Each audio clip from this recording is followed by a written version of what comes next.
Srdačan pozdrav poštovani gledatelji, dobrodošli u Zastupnički klub. Naš današnji gost osvojio je više od 5000 preferencijalnih glasova i sa posljednjeg mjesta na listi HDZ-a došao u saborske klupe. Kako mu je to uspjelo, što planira i što je učinio u proteklih 6 mjeseci, doznaćemo Siniše Jenkača, zastupnika u Hrvatskom saboru i gradonačelnika Novog Marofa. Dobro nam došli, gospodine Jenkač. Dobar dan, pozdrav vama, vašim gledateljicama i gledateljima. Točnije, 5275 preferencijalnih glasova. Kako vam je to uspjelo? Pa evo, prije svega zahvaljujem se svima onima koji su dali glas meni, povjerenje. Nije bilo jednostavno, bilo je u jednoj kratkoj, ali dosta zanimljivoj kampanji. Uspjeli smo nametnuti jedan mali tim ljudi zajedno sa mnom. Uspjeli smo, ajmo reći, nametnuti da to ljudi prepoznaju. Išli smo sa jednom zgodnom kampanjom, ste čuli za Jenkača, i dosta je to odjeknulo i malo smo provokativno možda i djelovali. Ali evo, ljudi su prepoznali i dosadašnji rad, prvenstveno ja mislim moj rad kao gradonačelnika, kao čovjeka koji se na području Varaždinske županije na neki način sa tim radom istaknuo. Ali evo, drago mi je da su to prepoznali i neki drugi u nekim drugim općinama i gradovima i u Međimurskoj i u Krapinsko-zagorskoj županiji, pogotovo ove susjedne općine i neki gradovi. I tamo sam dobio isto neke glasove koji su naravno bili značajni. I to je jedan krasan zalog, jedan kapital, ali s druge strane jedna obaveza. I nije to jednostavno sačuvati, očuvati, povećati, raditi na svemu tome. Nije jednostavno, ali evo, velika stvar, možda neočekivano za neke koji to prate, neki su procjenjivali. Većinom svi su oni koji su pratili, koji su očekivali da bi mogu ući u Sabor, bez obzira što sam išao sa posljednjeg mjesta, nisu očekivali toliki broj glasova. Evo, ja isto sam iznenađen sa tim jednim velikim brojem glasova i evo, hvala još jedanput svima onima koji su dali povjerenje, dali glas. Nije to jednostavno i kao što sam rekao, u jednoj kratkoj kampanji. A nije jednostavno ni balansirati gradonačelničke obveze i obveze saborskog zastupnika. U najkraćim crtama, koliko ste ovako osobno bili zadovoljni što ste radili u proteklih 6 mjeseci? Jeste li uspjeli balansirati to sve? Pa gledajte, morate, nema vam druge. Jednostavno, morate biti prisutni u Saboru, imate svoju obavezu, pogotovo sad u tim COVID mjerama, u tom jednom rasporedu gdje dobite raspored kada ste u Saboru i onda morate biti u sabornici. Sreća je da onda kad dobite raspored da niste u Saboru, onda ne morate biti u sabornici, onda ste više u gradu, ali većinom kad Sabor radi, onda nije samo Sabor, nego često puta su i saborski odbori, to je skoro svaki drugi dan su saborski odbori, ovisno o zakonima koji se donose, da li se tiču tih saborskih odbora.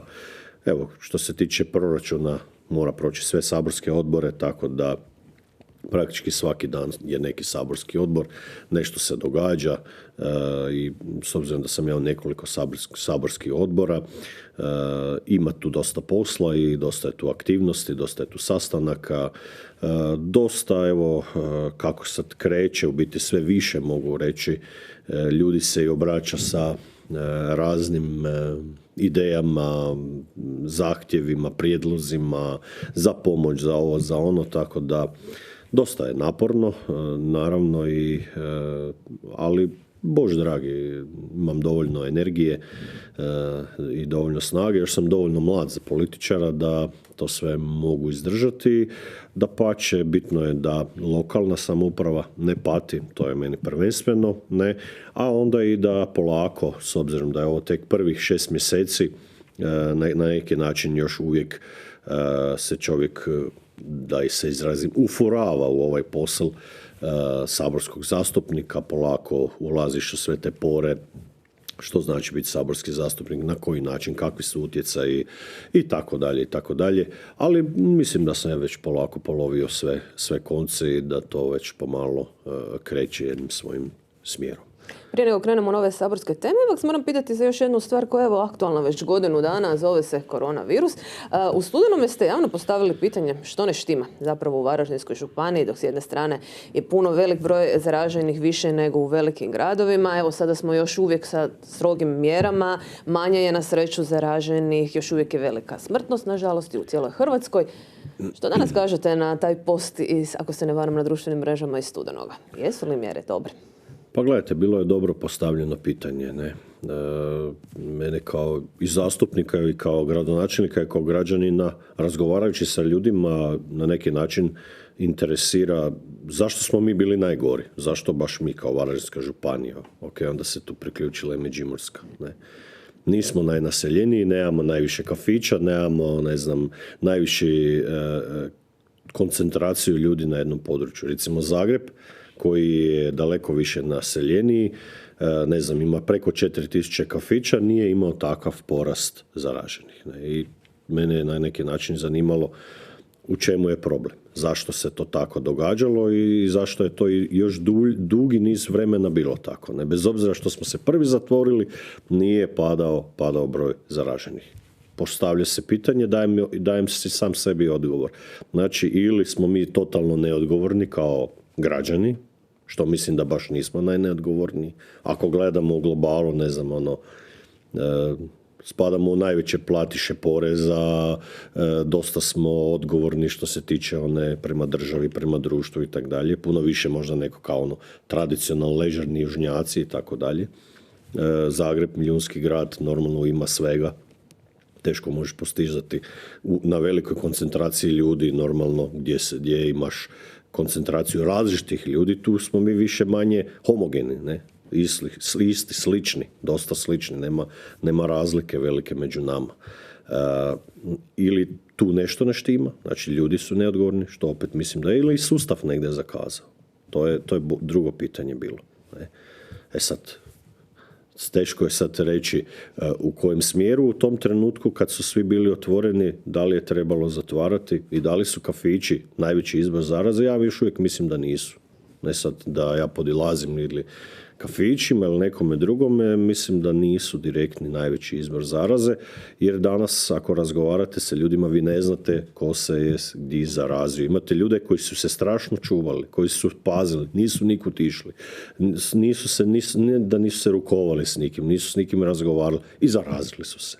Znači, pravila nema. A imate ljudi poput mene koji laufam cijele dane sve posvuda, koji sam svigdje prisutan i tako dalje, normalno, takav mi je opis posla, ne, normalno, držiš se mjera i tako dalje, ali opet, do sad, evo, nemam simptome, nisam imao simptome, imate masu takvih ljudi. Znači, nema tu nekog pravila. Dapače, da me neko krivo ne shvati, ja ne umanjujem bolest koronu, dapače, treba se čuvati, treba se paziti, treba biti odgovoran, pogotovo oni koji su takozvane ranjive skupine, ne? Stariji ljudi, bolesni ljudi koji imaju neke druge bolesti moraju biti odgovorni. Ali evo, pitanje je, mislim, bilo na mjestu, izazvalo je neke i protupitanje. Ja nisam želio ulaziti u medijska raspravljanja niti sa županom, niti sa nekim drugima koji su to pokušali, jer mislim da tema sama po sebi nije normalna u onom smislu da bi preko nje lomili politička prepucavanja. Ne? I nisam želio ulaziti, ne da čovjek bi rekao svrbio me jezik, ali jednostavno iz pijeteta prema ljudima i koji su umrli, koji su bolesni i tako dalje, jednostavno niti sad ne želim ulaziti u neke političke rasprave. Biće i vremena kad će se i to pitanje morati na kraju krajeva otvoreno postaviti gdje je problem, zašto je tome tako, a sigurno je neki problem je. Da ga ja sad dalje ne elaboriram, evo tu ću stati. Čekamo kraj mjeseca da vidimo što je smjerom, a onda kad je epidemija jednog završi, morat će se podvući crta i napraviti istraživanje. Sad zanima me kada ste krenuli u predizbornu kampanju, dosta ste isticali u toj kratkoj kampanji viziju sjevera i njegovog prometnog povezivanja. Što je zapravo učinjeno do sad na tom planu? Što ste zapravo mogli inicirati? Sami ste rekli, kao saborski zastupnik imate mogućnosti većih kontakata, možda nekog gradonačelnik. Uz to i u odboru ste za pomorstvo, promet i infrastrukturu. Kako može se bolje povezati sjever? Pa evo, iz razloga same kampanje, znači ono što sam govorio u kampanji, na neki način sam i u razgovorima u saborskom klubu tražio da onda uđem i u taj odbor za promet, pomorstvo, veze, infrastrukturu. To je jedno ogromno ministarstvo, veliko ministarstvo, možemo reći jedno od bogatijih ministarstava, na koju se veže i masu javnih tvrtki. Znači, tu nama najzanimljivije su Hrvatske autoceste, to jest Hrvatske ceste. I normalno da ono što ste rekli, moj cilj bude da ove postojeće planove, ideje, da se one na neki način u ovom razdoblju kada sam ja saborski zastupnik, da dođu do određenog stupnja realizacije. Normalno, povezivanje sjevera je jedan program i projekt koji nije izmislio Siniša Inkač, on traje i ta ideja i tako dalje, ona postoji i ona je u planovima Hrvatskih cesta. Samo je sad tu pitanje koliko ćemo mi moći, ne samo ja kao saborski zastupnik, nego i ostali kolege izlobirati da to uđe u prioritete. Ja mislim da imam dovoljno znanja i iskustva što se tiče Novomarovske zaobilaznice. Tu smo mi pokazali da znamo i da na neki način normalno opet uz potporu politike ove vlade i bivše vlade smo uspjeli doći do početka realizacije same obilaznice u relativno kratkom vremenu. Normalno, to je 5 km ceste. Nije samo to, tu je i D24 od županije Krapinsko-zagorske, znači naselja Pece, pa do Mađareva, pa od Mađareva do Novog Marofa, to je nekih skoro 15 km ceste. Tu je obnova D22 od Sudovca, to je naselje, kako mi kažemo lokalno, preko gore, znači preko Kalničkog gorja, Pregorje, znači naselje Sudovec spada još u Novi Marof, to je Varaždinska županija, pa imamo Gornja Rijeka, pa Sveti Petar Orehovec, to je cesta D22 koja vodi prema Križevcima. Znači, to su sve ceste koje su trenutno u projektiranju, u pripremi. Također, uređenje D3 u Novom Marofu, znači od Rotora u Novom Marofu pa gore do Cifrevog Brijega. Također uređenje D24 Novi Marof Ljubežica, to je sve, recimo to je ono, ajmo reći, lokalno. Sad, kao što ste rekli, širimo se i moja promišljanja šire se i na regiju, a to je upravo ovaj dio sjeverozapadni, spajanje znači Varaždina i granice. Ta ideja postoji dugi niz godina i jednostavno treba što više prisiliti Hrvatske ceste da ozbiljnije krenu sa projektiranjem, da ozbiljnije krenu sa onim otkupom zemljišta i tako dalje. To je proces koji će trajati i to, ako se danas ozbiljno krene, 10 godina nije dovoljno. Znači, ako gledamo, tu je nekoliko općina koje se nalaze, tu je hrpa zemljišta i tako dalje. Normalno, to je u interesu svih ovih općina koje se naslanjaju na Varaždin pa prema granici. Znači, gledajući, krećemo od Sračinca, pa Petrijanca, pa Cestice i tako dalje. To je i značajno za rasterećenje onog prometa kroz naselja, jer evo, ja znam o čemu govorim, a i ti ljudi znaju o čemu se govori, a i svi oni koji putuju tom cestom svaki dan znaju o čemu se govori, koliko je to koncentracija prometa prema graničnom prijelazu.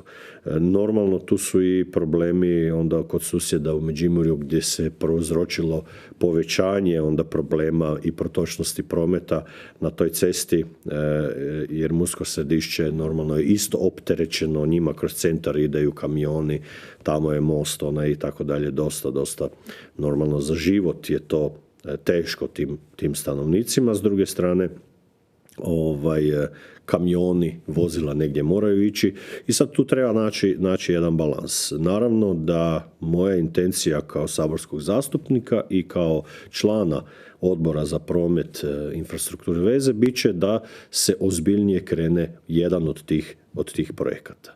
Ne možete na sve strane, normalno, ali Hrvatske ceste već jesu ajmo reći, u planovima, imaju planovima, ali treba krenuti sa realizacijom. Realizacija znači da vi dobite geodetski elaborat, danas je jako teško do njega doći, nakon toga da dođete do građevne dozvole i paralelno da radite otkup zemljišta. Ne? I to vam treba otprilike cca da sad se krene full ozbiljno sa novcima, vam treba nekih 10 godina. Ali evo, 2015. godine kad sam ja postao gradonačelnik, ja sam rekao bit ću sretan da na kraju mandata 2021. godine da možemo reći da imamo građevnu dozvolu. Evo, hvala Bogu, išli smo i brže od toga, imamo početak građenja. Ne? Može se i vjerujem da ću ja osobno maksimalno se zalagati, jer i takva mi je bila i kampanja na tim projektima. Tu efekti se ne vide odmah, znate, tu efekt se vidi tek kad dođu strojevi, to je kad se cesta izgradi.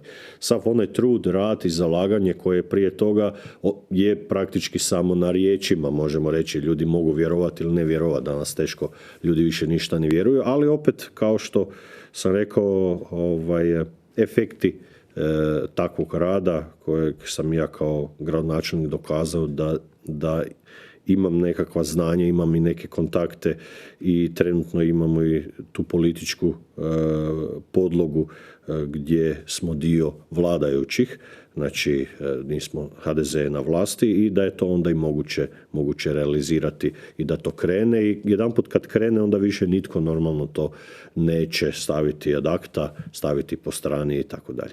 No, evo, bit će o tome sigurno još puno riječi i vjerujem da će i Hrvatske ceste izvještavati medije u kojim su fazama, gdje su, što su i u kamo se smjera.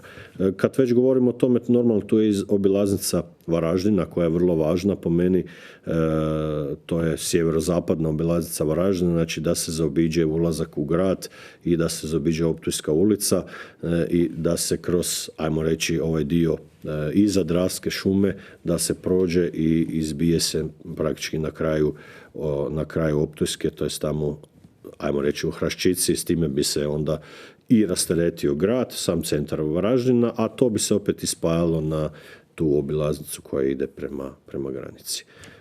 Član ste još jednog odbora koji je ovako iznimno važan, pogotovo kada gledamo u širini zapravo cijele Hrvatske, a to je Odbor za poljoprivredu. Dolazite iz 3. izborne jedinice u kojoj ima dosta poljoprivrednih proizvođača, ali istovremeno ima i puno problema u poljoprivredi. Da, Odbor za poljoprivredu, nekako odbori koje sam ja tipovao, za koje sam se i lobirao da dođu, na neki način su odbori koji su vezani uz lokalnu politiku. Sad neko pita kakve ima veze sad Odbor za poljoprivredu sa lokalnom politikom. Pa ima velike. Osim što je to tu naša poljoprivreda uvijek vezana nekako uz lokalnu politiku, u poljoprivredi nije samo ona osnovna poljoprivreda, nego je to i ruralni razvoj. Taj ruralni razvoj danas, ako slušate više manje mnoge općine i gradovi koji su to mogli po broju stanovnika i tako dalje, zadovoljavali uvjete, su prijavili gradnju vrtića. Evo i Novi Marof je izgradio preko mjere 741 vrtiće, pa su se gradile ceste, pa su se gradile kanalizacije i tako dalje. Sve to je ruralni razvoj. Tu je masu mjera ruralnog razvoja, znači ono trojka, četvorka, petica, šestica, sedmica, osmica i tako. Oni koji se time bave znaju o čemu govorim.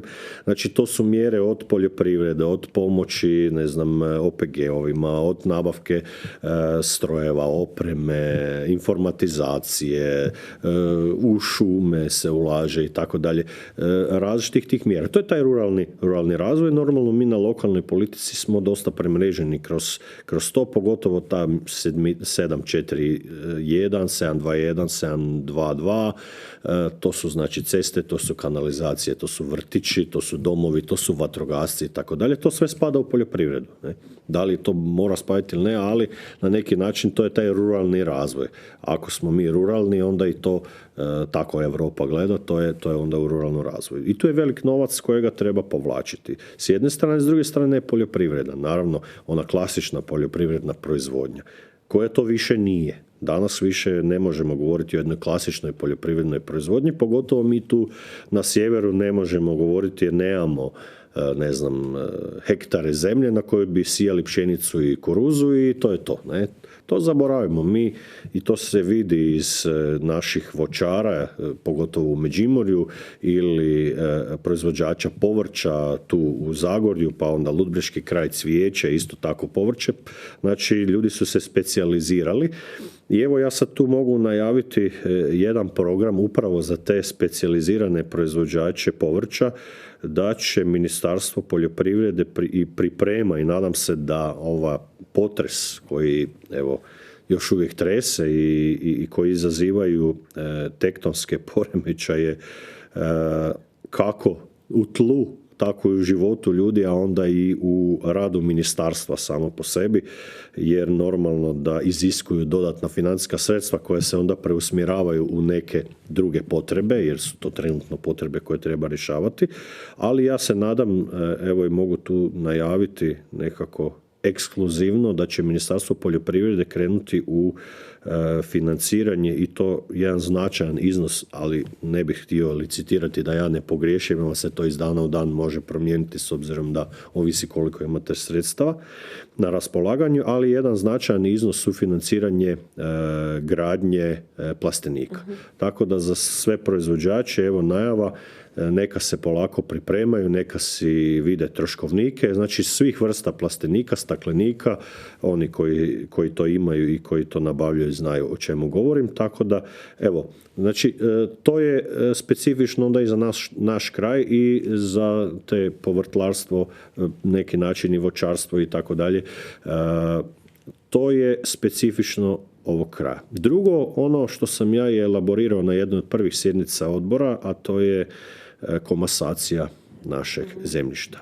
To je projekat koji se krenuo prije nekih 10 godina, pa evo, čini se jedna ili dvije općine u Međimurju su to bili pilot projekti, ali se to stalo. Mislim da je to greška što se s tim stalo i evo, moje pitanje je bilo prema ministrici, idemo dalje nastaviti jer znam o čemu govorim. Da bi vi imali neku ozbiljnu poljoprivrednu proizvodnju, da bi vi mogli imati OPG, vi morate imati dovoljno zemljišta. S obzirom na strukturu i rasparceliranost našeg zemljišta u svim ovim našim sjevernim županijama, to vam je milion malih parcela, znate i sami, svi mi imamo neke parcelice, 90% nas to više uopće ne obrađuje ili niti ne znamo gdje su nam te parcelice, a zahvaljujući katastru sad pa onda možeš naći, tu imam negdje ja nešto, ali što godinama se već ne koristi. I tu je velika stvar da se onda na neki način kroz komasaciju uspije okrupniti jedan dio zemljišta, da bi se to zemljište onda moglo dati ili u najam ili prodati i onda bi to bilo zemljište koje na neki način može davati neku poljoprivrednu proizvodnju. Vi ne možete sa malom parcelicom konkurirati nikome, ne možete proizvoditi niti za sebe niti za susjeda, ta vremena su prošla, to je prošlost, toga više nema i mislim da za ovaj naš kraj, a to ne kaže Siniša Jenkač ni gradonačelnik i zastupnik, nego to kaže struka, komasacija je izlazak iz problema i masa ovih tu zemljišta okolo grada Varaždina, ta bivša općina, bivša varaždinska općina, znači koju spadaju sadašnje i Kneginec, znači i Alžabet, i tu Petrijanec i tako dalje, i Trnovec, koji danas imaju zone. Znači te zone imaju zahvaljujući toj komasaciji koja se događala prijašnjih godina, znači netko je već razmišljao da te male parcele na neki način treba okrupniti. Jedan dio je to bilo i u onom sustavu nacionalizirano i tako dalje, ali čim vi imate jedan veći plac, onda vi na tom placu možete nešto raditi. Možete razvijati neku proizvodnju, možete raditi industriju, možete stvarati poduzetničke zone. Tako da mislim da je to za nas vrlo važno i ja kao zastupnik ću se definitivno zalagati za to. Malo nam je vremena još ostalo, a imamo još puno tema, zato ćemo nakon najbrže moguće proći još kroz nekoliko stvari. Član ste i odbora za prostorno uređenje i graditeljstvo, spomenuli se potres, imat ćete puno posla i na tom odboru sa sanacijom šteta od potresa, ali i obnovom grada Zagreba. Tako je. Pa gledajte, to više je onaj stručni dio. Moj interes prvenstveno je bio, normalno, to je sad nešto novo, novi momenti. Moj interes prvenstveno je bio tu jer pod Ministarstvo graditeljstva spada puno stvari. Znači, Ministarstvo graditeljstva nije samo ono veli nešto gradi. Znači, tu su od građevnih dozvola, uporabnih dozvola, sve znači ide kroz Ministarstvo graditeljstva. Tu vam je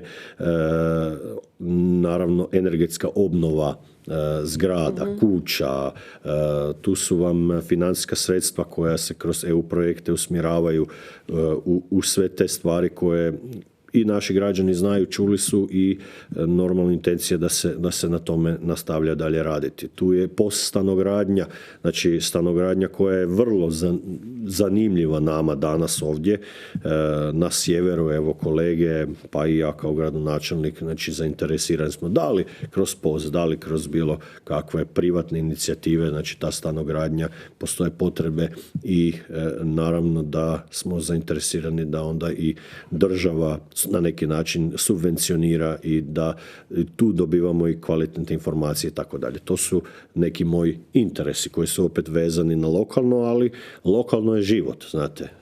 Mi živimo, a i vrlo važno što je interesantno u ovom sazivu Sabora ima jako puno gradonačelnika i teme koje mi iniciramo su na neki način i dosta životne. Jer ako ste vi klasični zastupnik, nemate toliko dodira sa terenom, vi možda imate neke svoje interese i na tome radite. Mi svaki dan nas tuče teren po glavi, treba ovo, treba ono i onda normalno da mi na neki način i te naše probleme sugeriramo i prema ministarstvima i prema vladi i tako dalje. Normalno, to su sve procesi, ali iniciranje i rješavanje od 10 problema da riješi jednoga, uspio si i onda i taj tvoj mandat i tvoje na neki način zalaganje ima smisla i zato smo svi skupa tu. Da, situacije, nećemo ih nazvati probleme, situacije rješavamo i dajemo kvalitetna rješenja. U 2 minute, što planirate u Novome Marofu, evo, netom započetoj godini? A evo, planova je puno, pogotovo na cestogradnji, evo, nekako. Ali evo, gledajte sad primjer, moram reći, osvrnemo se mi 20-ak, 30-ak godina unazad, neke moje prethodnike zvali su samo ceste gradite, cestariste. Pa evo, ta lokalna samouprava, a i mnoge tu lokalne samouprave na sjeveru, gradili smo ceste zajedno sa našim građanima. S početka to bilo 50-50, pa 60-40, pa se taj omjer smanjili, tako dalje, pa smo asfaltirali i vinske ceste i ovo. Puno se toga asfaltiralo, uredilo. Da je tako, recimo dolje na Baniji, danas bi bilo manje problema. Tu, znate, veliku ulogu igra lokalna i regionalna samouprava. Tu mnogi vele država, ovo ono. Sad da se ja vratimo. Znači, nama je sad prvenstveno da se koncentriramo na zone, znači mi pripremamo zone, evo otkupili smo jedan dobar dio zemljišta iza autobusnog kolodvora, tu širimo zonu, idemo sa jednim dijelom ceste, otkupljujemo i dalje, paralelno, znači želimo se spajati na obilaznicu, pripremamo se intenzivno sa spojnim cestama, znači to su 2 spojne ceste na obilaznicu koje svaka skupa su preko 10 milijuna kuna, evo nadamo se da će tu negdje biti i nekih novaca da ćemo možda moći se negdje javiti. Definitivno nam je to sad prioritet, formiranje zona, jedna zona je odmah na izlazu iz obilaznice, znači nju formiramo, tu nam IGH radi, znači idejno rješenje samog izgleda jedne zone, druga zona je u Mužencu, znači intenzivno radimo na tome.